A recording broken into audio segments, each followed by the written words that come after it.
அஹமதுகு நுசல்லி அலா ரசூலில் கரீம் அம்மாபாத் ஒலிபில்லாஹி மினஷ் ஷைத்தானிர் ரஜீம் பிஸ்மில்லாஹிர் ரஹ்மானிர் ரஹீம். அஸ்ஸலாமு அலைக்கும். கண்ணியத்திற்குரிய பெரியவர்களே, சகோதரர்களே, சகோதரிகளே, குடும்பத்தார்களே, இன்றைய தினம் ஒரு செய்தி என்னவென்றால், குரானை அவமதித்த சலவான் மொஹமிகா என்றவன்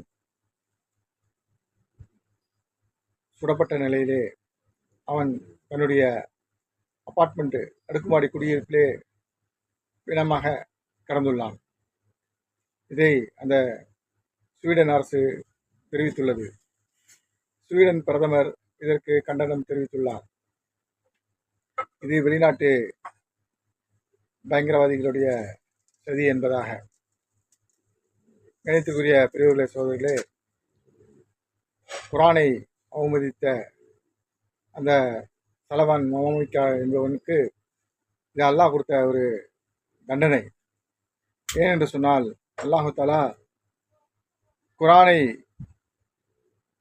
மறுப்பவருக்கும் சரி, குரானை அவமதிப்பவருக்கும் சரி, அல்லாஹு தஆலா இந்த உலகத்திலும் சரி, மறு உலகத்திலும் சரி, அவர்களுக்கு தண்டனை என்பது உறுதி என்பதாக அல்லாஹு தஆலா சொல்லுகிறான். அவன் குரானை எந்த அளவுக்கு ஒரு முறை அல்ல பல முறை அவன் அவமதித்து இருக்கின்றான்.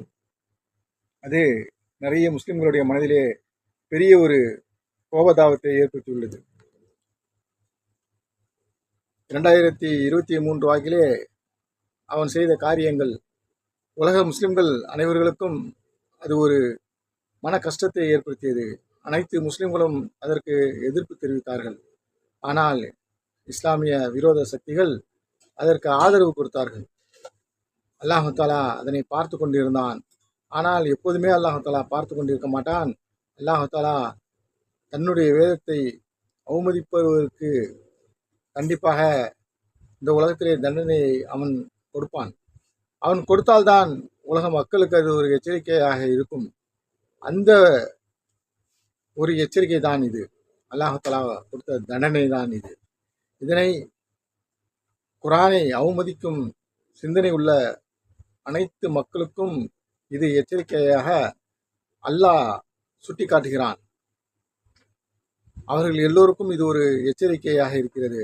குரானை அவமதிக்கக்கூடாது, இஸ்லாத்தை அவமதிக்கக்கூடாது, அல்லாவை அவமதிக்கக்கூடாது, முஹம்மது நபி ஸல்லல்லாஹு அலைஹி வஸல்லம் அவர்களை அவமதிக்கக்கூடாது. அவரவர் மார்க்கம் அவரவருக்கு இஸ்லாம் சொல்வது, அவரவர் மார்க்கம் அவரவருக்கு. இஸ்லாம் எந்த ஒரு மதத்தையும் இழிவுபடுத்துவதில்லை, எந்த ஒரு மதத்தையும்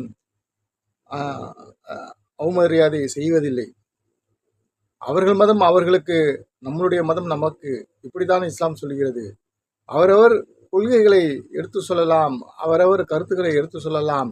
ஏற்றுக்கொள்வதும் ஏற்றுக்கொள்ளாததும் அவரவர் இஷ்டம். இதுதான் இஸ்லாம் சொல்வது. அதனை அனைத்து மக்களும் புரிந்து கொண்டு ஒருத்தர் மேல ஒருத்தர் அந்த ஒரு காழ்ப்புணர்ச்சி இல்லாம நல்ல ஒரு சிந்தனையோட குரான்ல என்ன சொல்லப்பட்டிருக்கிறது என்பதை சிந்தித்து ஆராய வேண்டும். அதன்படி ஆராய்ந்தாதான் அவர்களுக்கு அந்த அறிவு ஞானம் கிடைக்கும். இந்த உலகத்திலும் வெற்றி கிடைக்கும், மறு உலகத்திலும் வெற்றி கிடைக்கும். அதனை அவர்கள் ஏற்றுக்கொள்வதும் ஏற்றுக்கொள்ளாததும் அது அல்லாஹ்வுடைய நாட்டம். அல்லாஹ் யாருக்கு நாடுகிறானோ அவர்களுக்கு அந்த பாக்கியம் கிடைக்கும், யாருக்கு நாடவில்லையோ அந்த பாக்கியம் கிடைக்காது. ஆகவே எந்த ஒரு மதத்தையும் எந்த ஒரு வேதத்தையும்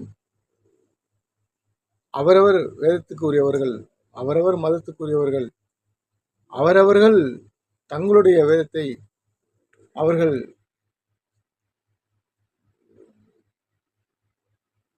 பிரச்சாரம் செய்ய, அவர்கள் எடுத்து சொல்ல அவர்களுக்கு உரிமை இருக்கிறது.